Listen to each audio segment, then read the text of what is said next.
Bonjour, c'est Gilles du site boursicoté.com. Voici l'analyse technique du CAC 40 pour la journée du jeudi 28 avril 2011.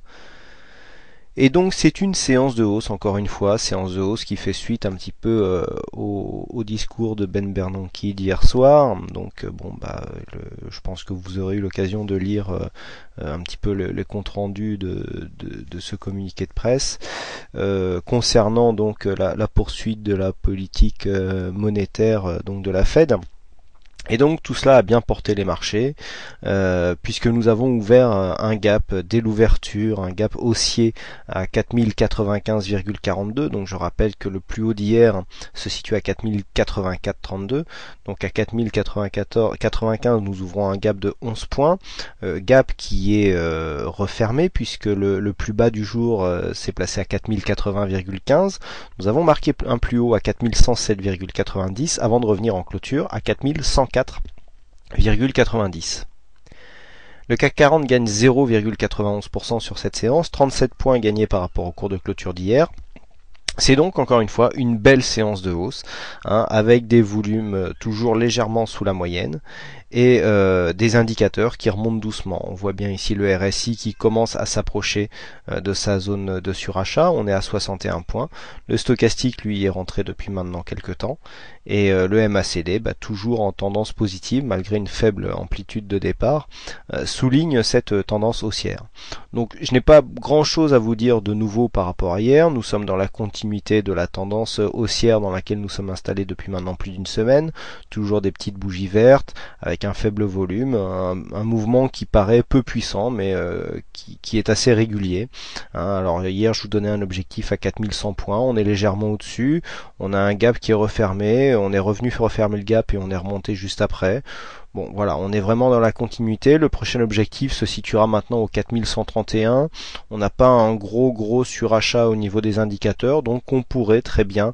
4131, nous avons un objectif au niveau du précédent plus haut, à 4145. 4131 est 4130 est une résistance intermédiaire, et le plus haut donc sera 4145 pour vraiment enfoncer le clou et placer la tendance moyen terme dans un mouvement, dans une tendance haussière. Nous avons déjà validé donc la cassure de ce précédent plus haut en venant clôturer au-dessus, puisqu'hier nous étions venus clôturer juste en dessous. Et bien aujourd'hui là nous validons une bougie entièrement sur cette au-dessus de cette zone, et donc dans la continuité de la tendance haussière. Donc bon, pas grand chose à dire sur cette tendance, on n'a aucun signe de retournement, pas vraiment de signe d'essoufflement non plus, donc toujours dans la continuité. On pourra avoir une petite alerte en cas si toutefois on venait casser un plus bas de la veille, mais pour l'instant ce n'est pas le cas, donc pas grand chose à dire. Attention, on se rapproche toutefois de la bande de Bollinger supérieure. On sait qu'en général, lors de forts mouvements haussiers, cette bande de Bollinger peut agir comme une résistance, mais bon, comme elle est aussi indexée sur la volatilité, on voit bien qu'elle commence à s'écarter et donc à prendre une pente ascendante. Elle pourrait donc guider la tendance si celle-ci devait continuer. Concernant donc tout cette séance, donc oui, j'ai oublié de le signaler hier, c'est donc El Conquistador qui a gagné hier soir, et donc Gaston qui gagne le jeu du fixing ce soir. Bravo à eux. Je rappelle que le jeu du fixing c'est tous les soirs sur le site boursicoté.com. Vous donnez votre prévision de clôture jusqu'à 16h45, et celui qui se situe le plus proche juste après la clôture à 17h35 gagne le jeu et donc le droit d'être cité dans la vidéo. Alors, plusieurs choses à dire. Bon, sur cette séance, il y a quand même quelque chose d'assez intéressant, c'est que nous venons valider un signal Turbo CAC. Ce n'est pas encore visible, donc j'y reviendrai demain dans la vidéo donc de vendredi soir. Le signal que nous avions pris sur cette bougie ici, on a eu une petite frayeur, mais avec un stop relativement bien étudié, on a pu profiter de toute cette remontée, et donc on a pu valider un signal gagnant donc sur cette séance.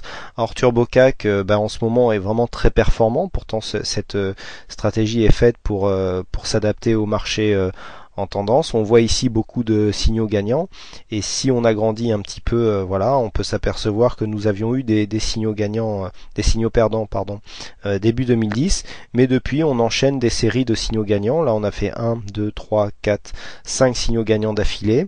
On a eu un signal perdant ici, et là on réenchaîne avec 1, 2, 3, 4 et le cinquième ici qui n'apparaît pas encore sur le Pro Backtest mais qui apparaîtra demain, donc j'aurai le temps d'y revenir. Donc 5 signaux d'affilée gagnants, et puis juste avant 5 signaux d'affilée aussi avec un signal perdant entre les deux.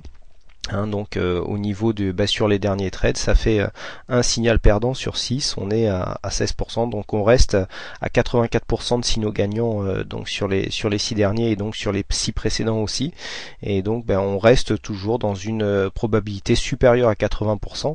C'est un peu le but de cette stratégie pour ceux qui y sont abonnés et donc qui la pratiquent depuis maintenant quelques mois voire quelques années, puisque cette stratégie est commercialisée depuis début 2009.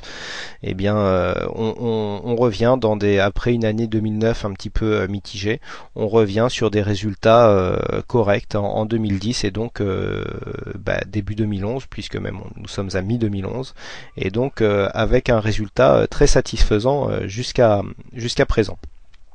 Voilà donc ce que l'on pouvait dire sur cette analyse, et comme il me reste un petit peu de temps, eh bien je voudrais revenir sur une petite interrogation qui a eu lieu juste au moment du fixing. C'est que certains ont constaté sur des cotations CFD qu'il y avait eu un gros mouvement de chute visible sur le CAC 40. Donc alors ça, c'est dû tout simplement au versement des dividendes, et donc ça va me permettre de vous expliquer un petit peu la différence qu'il peut y avoir entre un CAC 40 futur et ce que j'appelle le CAC cash. D'ailleurs, la question m'a été posée ce matin sur le chat. Donc le futur, lui, prend en compte les dividendes par avance, et donc sa cotation est plus basse. Si je vous affiche un futur, alors je vais vous afficher un futur CFD. Voilà, futur CFD, vous voyez, on est à 4035 à l'heure qu'il est, donc il était 18h30. Si on vient à 17h30, voilà, nous étions à 17h30 à une cotation à 4034, alors que nous l'avons vu, nous avons clôturé aux alentours des 4000, 4080, 4100. Bon. Donc ce nombre de points, c'est le nombre de points qui vont venir se retrancher du cash, donc l'indice réel, à chaque fois que des dividendes seront versés sur des actions qui composent le CAC 40. Je rappelle que le CAC 40 est composé de 40 grosses capitalisations qui donc forment l'indice, et donc le calcul le calcul en points en fonction de la variation de ces actions pondérées par leur valorisation, eh bien nous permet de calculer l'indice. Donc le point de départ était à 1000 en 80. Alors là, il y a eu des dividendes versés. Il y avait trois titres qui versent un dividende ce soir. Donc de mémoire, il y avait L'Oréal, Bouygues et Eiffage. Donc si vous avez une cotation CFD que je vous propose de regarder maintenant, vous avez pu prendre peur, puisque en cotation CFD, voilà ce que nous avons pu constater. Bougie de 17h30, eh bien nous avons une chute, on part de 4102 et on arrive à 4088, donc 14 points perdus d'un coup. Là nous sommes en cotation, nous sommes en vue 1 minute. Et donc certains ont cru à un mouvement de baisse, mais pas du tout. En fait, c'est l'ajustement. Là, on est sur une cotation CFD, mais qui reprend la valeur du CAC, et donc eh bien nous sommes passés juste au moment du fixing de 4102 à 4088. Donc demain, ces 14 points seront reportés sur le CAC, donc ce n'est pas une vraie baisse, puisque si vous avez, alors ces versements de dividendes sont reportés bien sûr si vous avez aussi des trackers baissiers. Donc les trackers comme les BXCAC ou les LVC pour les plus connus sont des produits éligibles au PEA qui peuvent vous aider à répliquer les performances ou performances inverses du CAC. Alors ces trackers en général tiennent compte des versements de dividendes, à savoir que si vous avez un tracker haussier, et bien même si le CAC baisse de 14 points par rapport à la clôture du jour, et bien votre tracker lui ne perdra pas de valeur. Par contre, si vous avez un tracker baissier, si nous ouvrons à 14 points sous le cours de clôture d'aujourd'hui, et bien votre tracker ne prendra pas de valeur, puisque les dividendes sont compensés dans le calcul des trackers, et donc normalement vous ne perdez ou vous ne gagnez pas d'argent si vous sur une telle baisse.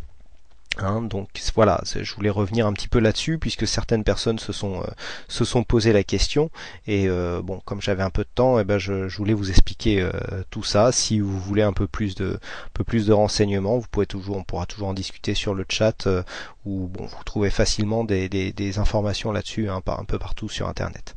Voilà, écoutez, pour ces petites explications, j'espère qu'ils n'ont pas été trop confuses. Je vous remercie en tout cas à toutes et à tous pour votre fidélité, pour vos nombreuses visites sur le site boursicoté.com. Je vous donne rendez-vous dès demain pour de prochaines analyses vidéo, et je vous souhaite bonne